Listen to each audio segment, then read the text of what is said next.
Welcome back to the Wealth Planning Podcast with Brister Law. I'm your host, Anthony Brister, tax attorney and wealth strategist. And today we're going to be talking about one of the least sexy but most profitable topics in tax planning: how your business entity and your payroll choices either save you thousands or quietly bleed you dry every single year. We're talking about when you actually need an S corporation, how to avoid overpaying yourself on payroll, the board meeting strategy, the Augusta rule, and cleaning up dead entities. And then also, you're going to want to make sure to stick around for bonus, high earners, SALT workaround. This one's for you, especially if you're in a high income state tax. If you're a business owner making more than $50,000 in profit and you're still a sole prop, or you have an S corp that never really was explained to you, this one episode could easily be worth 5 figures over the next few years. Let's jump right in. All right, so why does entity choice and payroll matter so much? Most business owners think tax planning is about what receipts they saved, what their bookkeeper categorized, or whether their CPA is good or not so good. Those things matter, but here's a real truth. The biggest levers in your tax life as a business owner are how your business is taxed and how you pay yourself. If you get entity choice and payroll wrong, you overpay in self-employment tax, you miss out on legal deductions, and you increase your audit risk without even realizing it. If you get them right, you keep more profit in your pocket, you look better on paper for lenders and investors, and you build a structure that supports real wealth planning and generation. So let's start with a question I get every single week. Anthony, when do I actually need an S corp? Well, before we answer that, we have to start at the basics. An LLC by itself is a legal wrapper. It's there for asset protection, not tax strategy. An LLC can actually be taxed 4 different ways. It can be taxed as a sole proprietorship, disregarded entity, a partnership, an S corporation, and even a C corporation. Most of the time, you're going to stay away from the C corps, and unless it's some rare cases. So the question isn't just, do I need an LLC? It's, how should my business be taxed from where I am right now and where I'm going? For a lot of people, this is the basic rule of thumb that I like. If your net profit after expenses is under 30,000 to 40,000, an S corp might not be the move that you need to do to actually move the needle to justify that complexity. But once you're consistently over 50,000 in profit, that's when it's time to take a serious look at an S corp. Why? Because as a sole prop or single member LLC, taxed as a disregarded entity, all profit is subject to self-employment tax. That's Social Security, Medicare tax, roughly 15.3%. In an S corporation, you split your income into 2 pieces: a salary, which is subject to that self-employment tax, and a distribution, which is not subject to the extra self-employment layer. The magic and the danger is in how you split it. So let's talk about your salary versus a distribution. Before we start, please don't let your CPA pick your salary out of fear. Let me give you a simple mental model that I want you to remember this. Roughly every 10,000 that you keep as profit instead of salary saves you about 1,500 in taxes. Now, we must be very clear. You cannot set your salary at $5 and call it a day. The IRS requires reasonable compensation for the work that you're doing. And reasonable depends on many things, like what would you pay someone else to do what you do? How much the company succeeds depends on you versus other people or systems. What are comparable salaries in your industry and region? What I see all the time is a business owner with 150,000 in net profit, and their CPA sets their salary at 120,000 just to be safe, and they end up paying 5 to 10,000 more in taxes than they actually needed to. Most of the time, that salary number was picked because the accountant is scared of the phrase "get audited." Fear-based planning is still planning It just favors the IRS and paying more in taxes. What we want is a documented, defendable salary that reflects reality and it maximizes the legal advantage of the S Corp structure. Here's where year end becomes critical. If you already have an S Corp, ask yourself, how much salary have I paid myself this year so far? What is left in the business after that salary? Numbers look intentional or are they just random? Your last chance to adjust the salary if you've underpaid and you need a true up. You avoid a last minute, oh no, I didn't run any payroll situation. You want to optimize how much shows up as W-2 versus the distributions. 31st, or once December 31st passes, your W-2 is what it is. Payroll filings are what they are, and there's very little that we can do to change that picture. So if you're listening to this in the fourth quarter, this is your nudge to get your advisor and tune up your payroll for this year. And if your advisor can't walk you through why they picked your salary level in plain English, that's your sign. Another question that I get a lot, Anthony, can I go back and make my LLC an S Corp for this year? And the answer is, it depends. The IRS allows late elections in certain circumstances, and we can often make the S Corp election effective for the beginning of the year if the facts support it and we follow the right procedures. And this is important. Even if the election is effective for the whole year, payroll still has to line up. We can't magically make year-end distributions look like payroll that was never ran. That's why I tell people, don't wait until tax season to talk about S Corps. You talk about S Corps in your salary when you're having your year-end planning conversation and throughout the year, not after the year ends. Let's shift gears to something most small business owners skip entirely, board and advisory meetings. You might be thinking, Anthony, I'm not a big corporation. It's just me and my spouse. And that's the point. And that's why this is such an easy and powerful opportunity. If you're an LLC or corporation, you should be having at least one formal meeting a year. You should have a written agenda, meeting minutes of what you discussed, major decisions documented.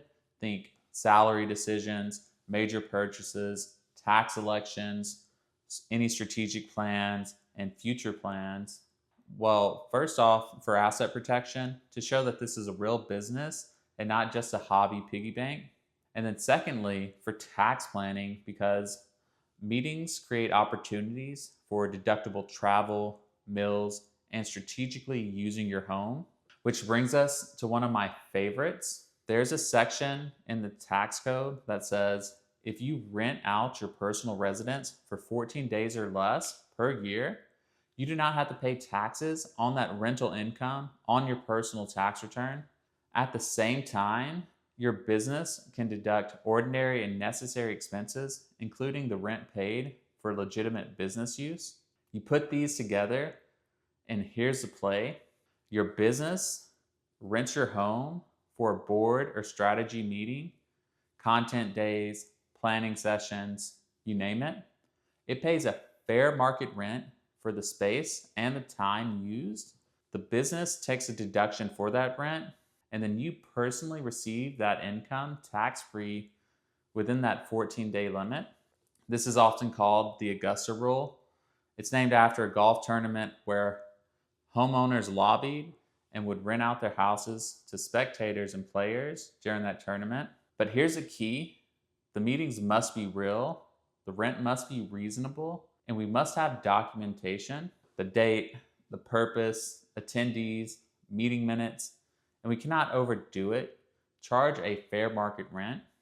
This is not a rent it every other day of the year rescue plan, but it is a measured and calculated strategy that can have a big impact, especially as you add it up over the years. Once you start treating your board meetings as real events, it opens the door to travel deductions if meetings are held out of town for valid reasons, meals and lodging tied to actual business discussions. In some cases, bringing in your spouse as a legitimate participant or older kids who actually work in the business and have roles. This ties into a broader conversation that we'll have in a later episode about paying your kids for real work, hiring your spouse, and using the business to compensate family members in a way that shifts income to lower tax brackets while keeping wealth in the family. But again, the anchor is this real work and real planning? Or are we just playing pretend for deductions? I only want my clients on the real side of that line. The next strategy is to clean up your entities. A lot of you listening have an old LLC for a side hustle that you don't run anymore, an entity that you formed in a different state just in case, or multiple entities that no one has explained how to actually use. Every one of those might be costing you an annual state fees, triggering franchise tax or a minimum tax, adding paperwork and risk with zero benefit. Year end is the time to ask which entities actually are serving a purpose. You should have a structure chart, and if not, make a list of your LLCs, corporations, and partnerships. Look at which ones are active, which ones hold assets, and which ones are just a bunch of paperwork that you've done nothing with. And then we shut down the zombies. We consolidate or restructure where it makes sense. And we build whatever the new entities we know will need on January 1st, not in the middle of the next year. An intentional structure is part of running a real wealth plan, not just having a bunch of random LLCs. All right, let's talk about our bonus topic before we land this plane.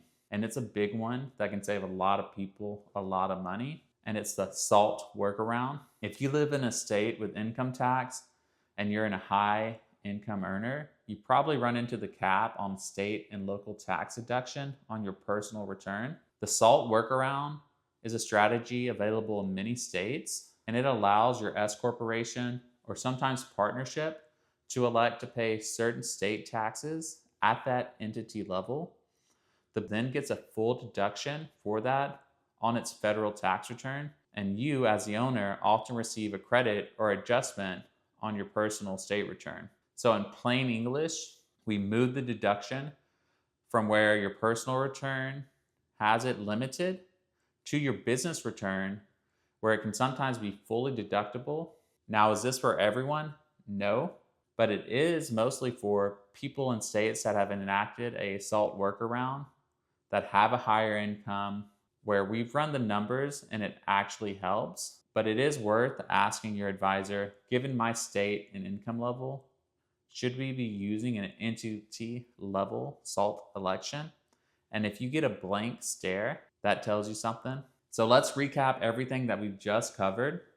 S Corp timing and profit thresholds above roughly 50,000 profit as a general rule of thumb, you should at least be exploring S Corp taxation. Salary versus distribution. Every 10K shifted from salary to profit can save you around $1,500 within the bounds of a reasonable salary.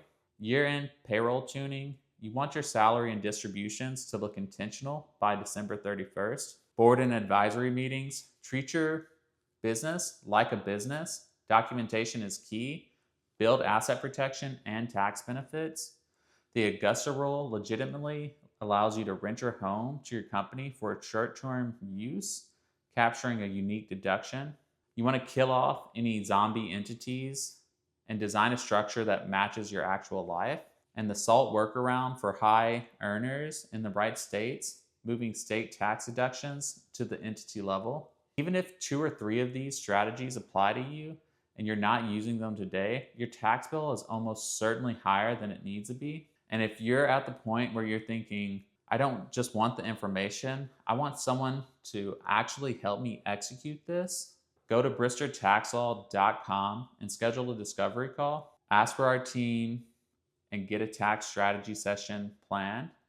On that call, we'll look at your current entity structure, we'll review your last personal and business returns, and then we'll identify 3 to 5 moves that make sense for you this year. We'll build a plan to implement them so you're not scrambling in March or April of the next year. And in our next episode, we're moving from business entities into real estate and short-term rentals We're going to be breaking down exactly how people are using STRs, material participation, real estate professional status, and partial asset dispositions to wipe out huge chunks of taxable income. If you've ever thought about owning a short-term rental, or you already do, you do not want to miss this next one.